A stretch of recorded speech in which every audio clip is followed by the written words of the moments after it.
Bismillahirrahmanirrahim. Assalamualaikum warahmatullahi wabarakatuh. Nama saya Doni Maulana, dosen program studi Teknik Informatika, Fakultas Teknik Universitas Pelita Bangsa. Pada kesempatan kali ini, saya akan menjelaskan mata kuliah yang saya ampu, yaitu Sistem Manajemen Basis Data. Mata kuliah ini merupakan mata kuliah wajib pada semester 5 dengan bobot 3 SKS. Berdasarkan capaian pembelajaran lulusan program studi, yaitu yang pertama, memahami dan menjelaskan konsep yang berkaitan dengan pemodelan dan abstraksi data. Yang kedua, menguasai konsep basis data, keamanan data, dan skalabilitas. Yang ketiga, mampu membangun aplikasi perangkat lunak, pengorganisasian data, dan penjaminan keamanan akses data.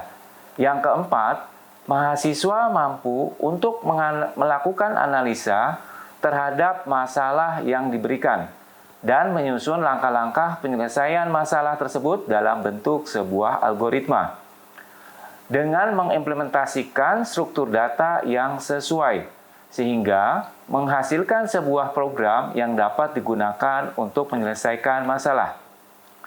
Kemudian, berdasarkan capaian pembelajaran mata kuliah, yaitu yang pertama, mahasiswa mampu menjelaskan konsep-konsep dasar dalam basis data, termasuk model data, skema basis data, dan arsitektur basis data. Yang kedua, mahasiswa mampu melakukan perancangan basis data relasional dengan menggunakan prinsip normalisasi dan diagram entity relationship. Yang ketiga, mahasiswa mampu mengimplementasikan dan mengelola basis data menggunakan SQL atau Structured Query Language. Yang keempat, mahasiswa mampu mengidentifikasi dan menerapkan teknik-teknik untuk meningkatkan kinerja dan keamanan basis data. Deskripsi mata kuliah Sistem Manajemen Basis Data, yaitu mata kuliah ini membahas tentang perancangan dan pengelolaan basis data. Pembahasan diawali dengan pemahaman konsep basis data dan dilanjutkan dengan pemahaman prinsip perancangan dan pengelolaan basis data termasuk ke dalam basis data. Pada perkuliahan mata kuliah ini, mahasiswa melakukan praktek prinsip perancangan basis data dan pengelolaan basis data dengan menggunakan perangkat lunak, Database Management System. Di akhir pertemuan mata kuliah ini, akan dibahas mengenai perkembangan basis data seiring dengan kebutuhan basis data yang mampu menangani transaksi dengan cepat, tepat, dan dalam ukuran basis data yang besar. Mata kuliah ini terdiri dari beberapa pokok bahasan, yaitu yang pertama, konsep dasar sistem basis data. Yang kedua, terminologi dalam model relasional. Yang ketiga, pengenalan SQL. Yang keempat, pengenalan MySQL. Yang kelima, model Entity Relationship Diagram. Yang keenam, pengenalan Oracle. Yang ketujuh, pengenalan PL atau SQL. Yang kedelapan, pengenalan NoSQL. Yang kesembilan, konsep keamanan basis data. Yang kesepuluh, Project Database Security dengan menggunakan Oracle. Metode pembelajaran Problem Based Learning, ceramah kuliah atau pakar, Project Based Learning, praktikum laboratorium, kemudian diskusi kelompok. Penilaian pada mata kuliah ini sesuai dengan standar perguruan tinggi, yaitu kehadiran 20%, tugas 50%, UTS 15%, UAS 15%. Baik, berikut video pembelajaran mata kuliah Sistem Manajemen Basis Data. Bismillahirrahmanirrahim. Assalamualaikum warahmatullahi wabarakatuh. Selamat pagi semuanya. Gimana kabarnya teman-teman? Sehat? Pagi Pak. Gimana Frans? Kabarnya sehat Frans? Oke, baik teman-teman. Sebelum kita mulai, kita coba review dulu mata kuliah kita sebelumnya, mata kuliah pertemuan pertama. Saya ingin tanya dulu nih, pada pertemuan mata kuliah pertama itu kan kita bahas tentang dari data gitu ya, data, informasi, dan database gitu. Nah, saya mau ngulas dulu nih, Frans. Apa yang dimaksud dengan database, Frans? Database adalah sistem yang diperlukan untuk membantu mengelola kumpulan data yang besar. Oke, bagus ya. Jadi mengenai kumpulan dari database yang besar itu kita bisa disebut sebagai database gitu ya. Oke, kemudian nanti di materi ini kita akan membahas di materi pertemuan kedua, teman-teman semua, nanti kita akan bahas tentang terminologi dalam model relasional gitu ya. Baik, kita mulai ya, teman-teman semua. Nah, ini di sini ada untuk terminologi dalam model relasional. Jadi kalau kita terjemahkan gitu ya. Jadi model relasional itu adalah model data yang paling umum ya, yang paling umum digunakan dalam sistem manajemen basis data atau yang kita singkat sebagai DBMS gitu ya teman-teman ya. Nah, model ini diperkenalkan oleh Edgar F. Codd pada tahun 1970 gitu ya. Nah, dalam model relasional, data disimpan dalam table gitu ya, table atau yang kita sebut sebagai relasi. Dan relasi antar table itu diatur menggunakan key. Jadi untuk mengatur sebuah database, kita bisa atur dengan menggunakan key. Jadi setiap table satu dengan tabel yang lain itu kita atur dengan sebuah key. Oke. Kemudian kita lanjut. Jadi di dalam terminologi utama dalam model relasional, yang pertama itu adalah relasi, gitu ya, teman-teman semua. Jadi yang pertama adalah relasi, gitu ya. Nah, relasi adalah, coba Hilmi, relasi apa? Di sini, apa yang dimaksud dengan relasi? Relasi Ya. adalah tabel dua dimensi yang terdiri dari baris atau tapel dan kolom atau atribut. Oke, jadi yang terdiri dari sebuah tapel atau baris dan kolom, ya, kolom, atribut. Kolom itu bisa kita sebut sebagai atribut. Contohnya apa? Contohnya di sini ada sebuah tabel mahasiswa, gitu ya. Tabel mahasiswa di sini atributnya ada NIM, kemudian nama, kemudian alamat, kemudian tanggal lahir, gitu. Nah, jadi kalau kita bicara tabel, ya. Di sini kan ada NIM, ya, NIM, kemudian nama, ya, kemudian di sini ada alamat, kemudian di sini ada tanggal lahir. Nah, misalnya di sini NIM 1, 2, 3, 4. Gitu ya, namanya misalnya Banu gitu ya. Banu alamatnya Jalan Karnasia. Nah, kemudian di sini ada tanggal lahir 1975 bulan 10 bulan 90.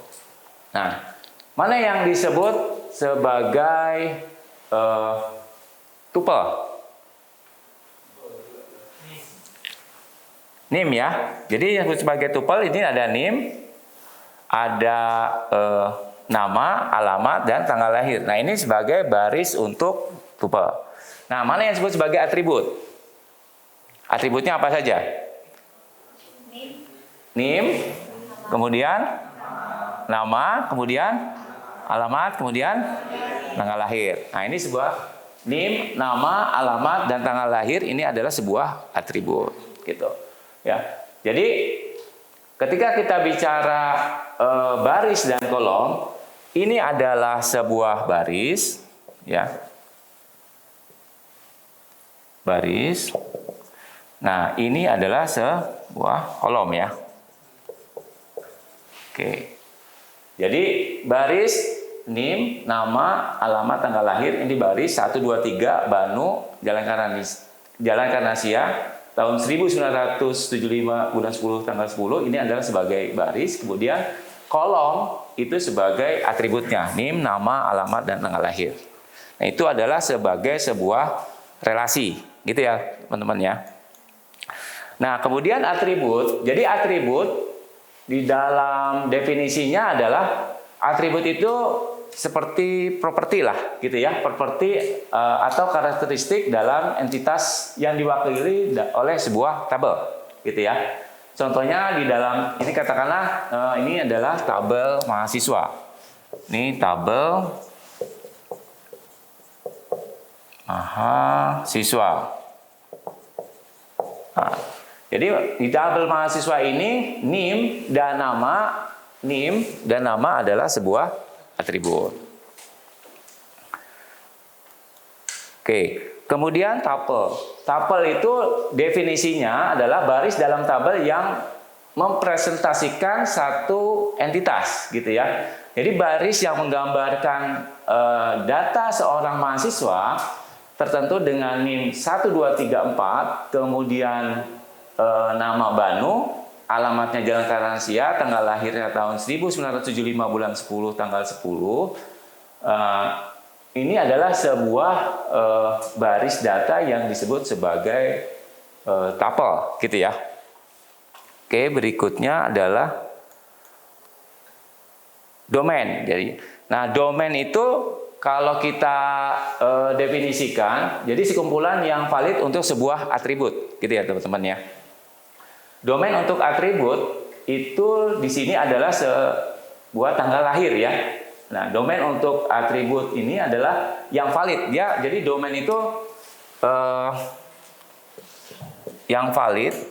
Jadi kalau kita bicara data untuk sebuah atribut di dalam tabel, sebuah domain itu adalah nilai yang valid, gitu ya. Nilai yang valid ini kan pada umumnya kita kalau di dalam tabel itu kan tanggal lahir ya. Jadi nilai yang valid tanggal lahir kan ya artinya ya setiap individu pasti mempunyai tanggal lahir. Nah, tanggal lahir di dalam tabel itu adalah disebut sebagai sebuah domain, gitu ya. Nah, berikutnya adalah key. Nah, jadi kalau kita bicara key, jadi key itu adalah satu atau lebih atribut yang digunakan untuk mengidentifikasikan secara unik, gitu ya. Secara unik sebuah tupel. Tupel tadi apa? Sebuah baris ya. Tupel itu sebuah baris dalam relasi, gitu. Jadi kalau key itu ada dua dia. Ada primary key, ada foreign key. Jadi kalau yang primary key itu key utama ya. Key utama, kalau foreign itu atribut dalam sebuah kunci utama di tabel lain untuk membuat relasi. Jadi untuk membuat sebuah relasi antar dua tabel, kita bisa menggunakan key namanya. Gitu ya teman-teman ya. Jadi untuk membuat relasi kita bisa menggunakan key, gitu. Jadi key untuk menghubungkan dua tabel yang nanti kita bisa relasikan tabel tersebut. Nah, contohnya di sini adalah ada tabel registrasi, ya. Di tabel registrasi di sini ada ID. Di sini ada atributnya apa saja? ID, kemudian NIM, kemudian kode mata kuliah, kemudian semester, gitu ya. Nah, di sini ID ada 1, 2, 3, ya. Kemudian di NIM 1, NIM itu ada ada 1, 2, 3, 4, 5, kemudian 1, 2, 3, 4, 6, 1, 2, 3, 7. Di kode mata kuliahnya di tabel registrasi ada NK001, ada NK002, ada NK001. Kemudian ada semester 2023, 2023, 2023. Nah, di sini kan ada beberapa kode gitu ya, kode dari ID gitu. Di sini ada kode mata kuliah dan kemudian ada ID registrasi. Nah, nanti bagaimana kita menghubungkannya? Menghubungkan antara dua tabel supaya dia nanti bisa berrelasi gitu ya, bisa menggunakan key. Nah, key-nya bisa kita gunakan key primary dan key secondary. Oke. Nah, Kemudian di dalam sebuah integritas gitu ya, di dalam integritas relasional itu nanti kita akan menemukan namanya entity integrity gitu ya teman-teman ya. Nah di sini ada nilai primary key, kemudian yang unik dan tidak boleh nol gitu ya. Kalau entity integrity itu dia nilainya nggak boleh nol, jadi harus ada nilainya gitu ya teman-teman ya. Kemudian ada namanya referential integrity gitu ya. Jadi setiap foreign key harus merujuk ke nilai primary key gitu.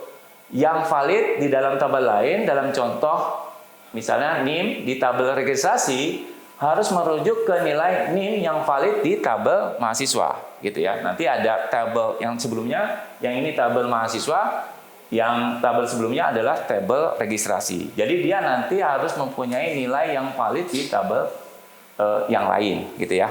Nah, menghubungkannya menggunakan apa? Menggunakan key. Nah, seperti itu ya. Jadi ada integritas itu, integritas relasional ada dua, ada entity integrity, ada referential integrity, gitu ya teman-teman ya.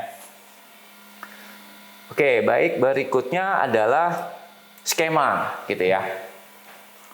Nah, di dalam skema ini merupakan struktur kerangka dari basis data, teman-teman. Basis data yang mengidentifikasikan bagaimana data diorganisir dalam tabel dan relasi antar tabel. Contoh, basis data universitas mencakup tabel-tabel seperti mahasiswa, dosen, kemudian kuliah dan registrasi, gitu ya. Nah, ini contoh dari skema. Nah, ini contohnya skema. Di sini ada tabel yang namanya tabel mahasiswa, kemudian ada tabel mata kuliah, gitu ya. Nah, bagaimana caranya kita menghubungkan antara tabel mahasiswa kemudian tabel mata kuliah gitu ya. Nah, di dalam tabel mahasiswa di sini ada atributnya apa saja di sini tabel mahasiswa. Atributnya apa aja? NIM, nama, alamat, tanggal lahir. Kemudian kalau tabel mata kuliah isinya apa aja? Atributnya apa aja? Kode mata kuliah, kemudian nama mata kuliah sama SKS. Di tabel registrasi, atributnya apa aja? NIM, kemudian, oke, wah keren-keren ya, udah paham ya. Baru sebentar ya. Oke, jadi di sini kita punya 3 tabel, gitu ya. Nah, dari 3 tabel ini, kan ini kita mau merelasikan gitu ya. Nah, relasinya bagaimana? Relasinya coba dilihat. Di sini di tabel mahasiswa itu kan ada NIM ya. Ada NIM, kemudian di tabel mata kuliah ini kan ada kode mata kuliah, gitu kan? Nah, antara tabel mahasiswa dan tabel mata kuliah, kemudian kan kita mau relasikan kan? Mau kita hubungkan supaya nanti data itu menjadi valid, gitu ya. Nah, kita buat satu tabel lagi gitu. Jadi ketika kita sudah membuat tabel mahasiswa, kemudian tabel mata kuliah, supaya bisa merelasikan dengan menggunakan relasi yang baik, itu bisa kita buat lagi satu tabel, namanya tabel registrasi, gitu. Ya, coba perhatikan. Di dalam tabel registrasi, di sini ada ID registrasi. Kalau NIM itu ada di tabel mana? Tabel mahasiswa. Kemudian kode mata kuliah ada di tabel mana? Tabel mata kuliah. Nah, jadi di dalam tabel registrasi, jadi kita bisa membuat relasi, gitu ya. Jadi kita masukkan dulu, kita bikin tabel baru. Makanya ketika teman-teman mendesain sebuah database, jadi memang harus dianalisis dulu gitu. Kebutuhannya tuh apa saja, gitu kan, di dalam sebuah database itu. Jadi di sini ada tabel registrasi yang fungsinya nanti untuk merelasikan, gitu ya teman-teman ya. Kemudian ada semester, supaya data itu menjadi valid, gitu ya, supaya jadi valid. Nah, kita bisa menggunakan relasi. Oke, sampai sini ada yang mau tanya? Tidak ada ya? Jelas ya? Oke. Baik, kita lanjut. Berikutnya adalah, nah, di sini ada namanya operasional relasional, gitu ya teman-teman ya. Nah, di sini ada tabel relasional. Tabel ini fungsinya adalah kalau di SQL itu kan bisa kita untuk mengquery, istilahnya mengquery gitu ya, artinya menjalankan sebuah perintah kita bisa menggunakan SQL namanya, Structured Query Language kalau bahasa Inggrisnya. Nah, ini salah satu contohnya di sini adalah definisi operasi yang dapat dilakukan pada tabel untuk memanipulasi dalam basis data. Jadi kalau kita mau memanipulasi di dalam database, kita bisa menggunakan sebuah operasi gitu ya. Operasi yang pertama adalah operasi selection atau seleksi gitu ya. Nah, operasinya apa? Salah satu contohnya adalah select. Select, bintang, from-nya tadi mahasiswa itu adalah sebuah tabel gitu ya. Where, di mana, nama itu sebagai apa? Atribut, betul. Jadi nama atribut. Jadi di sini select bintang itu mencari semua tabel, ya, mencari semua atribut atau mencari sebuah value, ya, atau mencari sebuah data dari tabel mahasiswa yang terdiri dari namanya Andi, gitu. Nah. Jadi mencari data yang namanya Andi di dalam tabel mahasiswa. Nah, jadi hasilnya ketika di query atau dicari, hasilnya adalah NIM 12345, nama Andi, Jalan Merdeka 10, tanggal lahirnya 1995 0101. Jadi mencari nama Andi di dalam tabel mahasiswa. Bintangnya itu adalah semua data. Jadi mencari semua data yang ada di dalam tabel mahasiswa. Oke, baik teman-teman semua. Nah, untuk pertemuan berikutnya nanti teman-teman ada tugas ya, tugas kelompok. Jadi tugas kelompok untuk mengulas bagaimana nanti materi ini apakah sudah dipahami dengan baik atau tidak. Nanti teman-teman ada tugas kelompok. Jadi merancang skema basis data sederhana untuk sebuah studi kasus, misalnya sistem manajemen perpustakaan, gitu ya, dan mengidentifikasi relasi antar tabel serta kunci yang digunakan. Ini tugas kelompok aja ya, nggak usah individu, gitu ya. Oke, ada yang mau ditanya? Cukup? Itu per kelompok berapa orang? Nanti untuk kelompoknya 3 orang, gitu ya. Jadi 3 orang, nanti per kelompoknya 3 orang.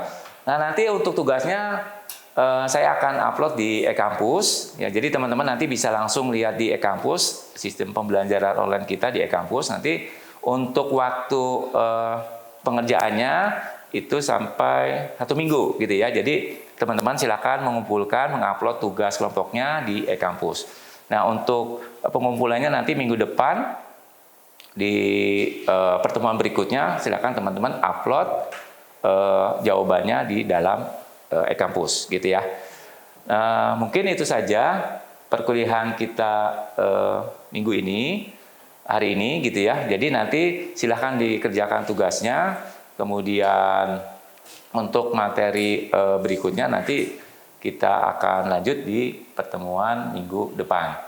Baik teman-teman semua, terima kasih sudah hadir di pertemuan kedua hari ini. Terima kasih semuanya, semoga teman-teman sehat selalu. Wabillahi taufiq wal hidayah.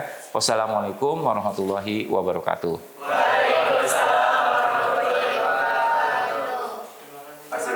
Ya, sama-sama. Demikian deskripsi singkat serta cuplikan singkat dari proses pembelajaran dari mata kuliah Sistem Manajemen Basis Data yang saya ampu. Semoga dapat memberikan gambaran mengenai kinerja pembelajaran yang saya lakukan, khususnya di mata kuliah Sistem Manajemen Basis Data di program studi S1 Teknik Informatika di Universitas Pelita Bangsa. Saya mengucapkan terima kasih kepada seluruh tim panitia dan tim panitia sertifikasi dosen Smart 2024, khususnya dari Direktorat Sumber Daya Dikti, Dirjen Dikti, dan Ristek Kemdikbud Indonesia. Tidak lupa saya mengucapkan terima kasih kepada Universitas Pelita Bangsa, Fakultas Teknik, rekan-rekan dosen, dan rekan-rekan mahasiswa. Demikian yang dapat saya sampaikan. Atas kekurangan dari saya mohon maaf. Yang sebesar-besarnya saya mengucapkan wabillahi taufiq wal hidayah. Wassalamualaikum warahmatullahi wabarakatuh.